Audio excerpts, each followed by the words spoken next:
Episode 2 का शुरुआत होता है और हमें दिखाया जाता है एक बड़ा सा बिल्डिंग और वहाँ पे हमारा फीमेल लीड जो है वो काम करती है। तभी उसके बैग में फोन बजता है और वो फोन उठा के कहती है, हाँ मिस चोई। तभी सामने से मिस चोई चिल्लाते हुए कहती है, हुआ तुम कहाँ हो? क्या तुम भूल गई क्या आज हमारे बिजनेस डिपार्टमेंट के नए चीफ डायरेक्टर आने वाले हैं? हुआ कहती है, नहीं नहीं, मैं अभी आ रही हूँ, मैं अभी लॉबी में हूँ। इसके बाद वो लिफ्ट के पास जाती है और मन में कहने लगती है, मैं जीवन को एयरपोर्ट छोड़ने के चक्कर में बहुत लेट हो गई। इसके बाद वो अपने ऑफिस में चली जाती है और चोरी छुपे देखने लगती है और अपने कपड़ों को खोल के एक बैग में लेकर उसे एक दूसरे बॉक्स में डालती है। उसके ऑफिस के अंदर जाते ही मिस चोई उससे पूछती है, सुआ तुम सुबह से लेकर अब तक कहाँ थी? तब वो जवाब में कहती है, मैं सप्लाई रूम में थी। तब सुआ मिस चोई के पास जाती है और उससे पूछती है, मिस ओ कहाँ है? जवाब में मिस चोई कहती है, उन्हें फिर से वही चिड़चिड़ है। फिर दूसरे सीन में हमें पूरे ऑफिस को दिखाया जाता है जहाँ पे हर कोई बिजी था। कोई कह रहा था मेरा कोई फाइल मिसिंग है, कोई कह रहा था मेरा कोई मटेरियल मिस है, कोई कह रहा था इस फोन को कोई उठाओ। तभी मिस चोई आती है और सुआ का हाथ पकड़ते हुए कहती है, क्या तुम इन डॉक्यूमेंट्स को एक साथ रख सकते हो?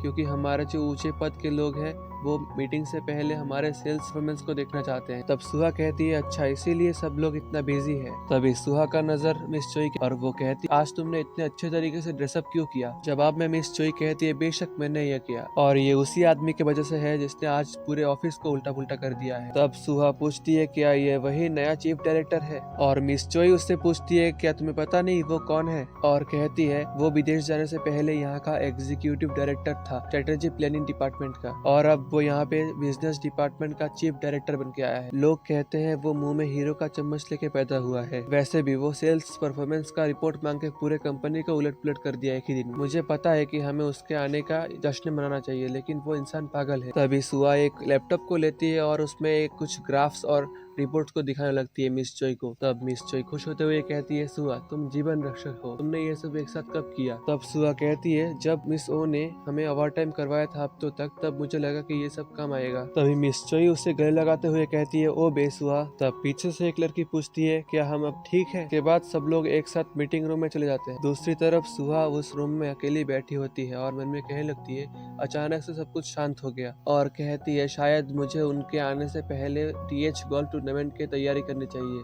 और वहाँ से एक बुक लेकर पढ़ते हुए कहती है, बूट्स का रंग शायद से बी होना चाहिए। थोड़ी देर बाद मीटिंग खत्म हो जाता है और सब लोग बाहर निकल जाते हैं। मीटिंग से बाहर निकलने के बाद सबका मुंह उतरा हुआ था, तो सुहा ने पूछा, क्या तुम लोग सब ठीक हो? और ये मीटिंग तो 30 मिनट चला ही नहीं, ये इतना जल्दी कैसे हो गया? तब मिस चोई उतरा हुआ चेहरा लेके कहती है, 30 मिनट नहीं, ये मेरे लिए 500 साल से भी ज्यादा है। और कहती है, मीन्स योंग ह्यून, उसमें कुछ तो खास बात है। तब सुहा पूछती है, क्या वो सच में एक बकवास आदमी है? तब मिस चोई जवाब में कहती है, नहीं, वो दिखने में बहुत अच्छा है और उसका चेहरा एकदम मंत्रमुग्ध कर देता है सबको और उसका स्किन उसके उम्र के हिसाब से बहुत अच्छा है। और कहती है, काश मैं 2 साल छोटी होती। और कहती है, मिस्टर मीन दरवाजे से अंदर आए और मिस्टर ओ को खरीकोटे सुनाने लग गए और उन्होंने आते ही ये पूछा कि टीम सी में आने के लिए उन्होंने क्या क्या किया। उसने हमें उस रूम के अंदर अटका दिया और पूरे साल में हमने जितनी भी गलती किया उनके लिए हमें दोषी ठहराया। हमने गलती की क्योंकि हमारे और हेडक्वार्टर के बीच में मिसकम्युनिकेशन हुआ और उसे सब पता है, लेकिन वो परवाह ही नहीं करता। तब सुआ कहती है, वो कितना साइको है।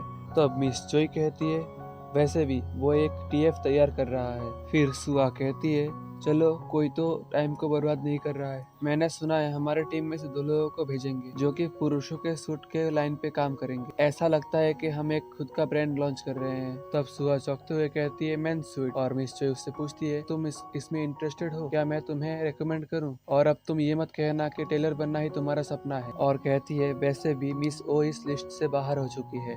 उन्होंने जब भी कहा कि वो इसमें शामिल होना चाहते हैं, तभी मिस्टर मीन ने पुराने साल के सभी गलतियों को सामने ला दिया और मुझे लगता है कि तुम टीम में जाने के लिए बहुत उत्सुक होगे और ये तुम्हारे लिए बहुत अच्छा एक्सपीरियंस होगा। तभी वहाँ पे एक लड़की आती है और बेसुआ को पुकारती है और सुहा कहती है, मिस ओ जिरान। और ये वही मिस ओ है जिसके बारे में हम इतनी देर तक बात कर रहे थे। तब मिस ओ सुहा से कहती है, सुहा आज तुम एक रेस्टोरेंट बुक करवाओगे जहाँ पे 125 लोगों के लिए जगह होना चाहिए और हमारे चीफ डायरेक्टर भी जाएंगे, तुम समझ गए? और ये कहते हुए वो वहाँ से चली जाती है। फिर हमें एक दूसरा सीन दिखाया जाता है जहाँ पे मिस्टर मीन आते हैं और 4-5 एम्प्लॉय उसे वेलकम कर रहे होते हैं। फिर वो एक एम्प्लॉय से पूछता है, चेयरमैन कहाँ है? तब एक एम्प्लॉय कहता है, चेयरमैन और वाइस प्रेसिडेंट एक ही साथ कमरे में बैठे हैं।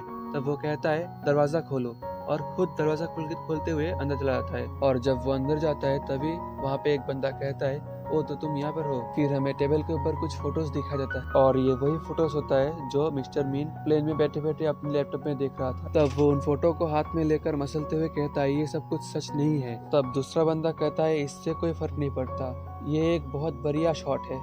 मुझे पता है कि तुम मेरे बेटे हो, लेकिन तुम्हें क्या लगता है कि तुम इस किरदार को निभाने लायक हो? तब मिस्टर मीन कहते हैं कि आपने नहीं कहा था कि मैं आपके तरह दिखता हूँ। तब मिस्टर मीन के पिता कहते हैं मैं ही क्यों, क्या तुम्हें समझ में नहीं आता? एक टॉप स्टार और तेहा ग्रुप के एक हैंडसम उत्तराधिकारी, प्रेस वाले तुम्हें जिंदा खाने के लिए तैयार है। और कहते हैं क्या तुम्हें पता नहीं कि पार्क यूजिन शादीशुदा है? और क्या तुम्हें पता है पापराजी तुम्हारे पीछे हफ्तों से लगा था। अगर तुम एक सेलिब्रिटी होते तो वो अब तक सारे फोटोज पब्लिश कर चुका होता, लेकिन उसने वैसा नहीं किया। वो सीधा मेरे पास आया क्योंकि तुम मेरे बेटे हो। तुम्हें पता है ये सब कुछ हैंडल करने में मेरा कितना खर्चा हुआ है? तब तेहा कहता है आपने पैसे को अच्छे तरीके से वेस्ट किया है, क्योंकि वो मेरा एक कॉलेज फ्रेंड थी और हम दोनों ने बस कुछ ही समय एक साथ बिताया है और हमने सिर्फ और सिर्फ डिनर किया है। तब तेहा के पिता कहते हैं हमारे तेहा ग्रुप का एग्जीक्यूटिव डायरेक्टर और एक मूवी स्टार एक साथ लिंक्ड अप है, क्या ये टॉप न्यूज नहीं होगा अगर ये रूमर फैल गया तो?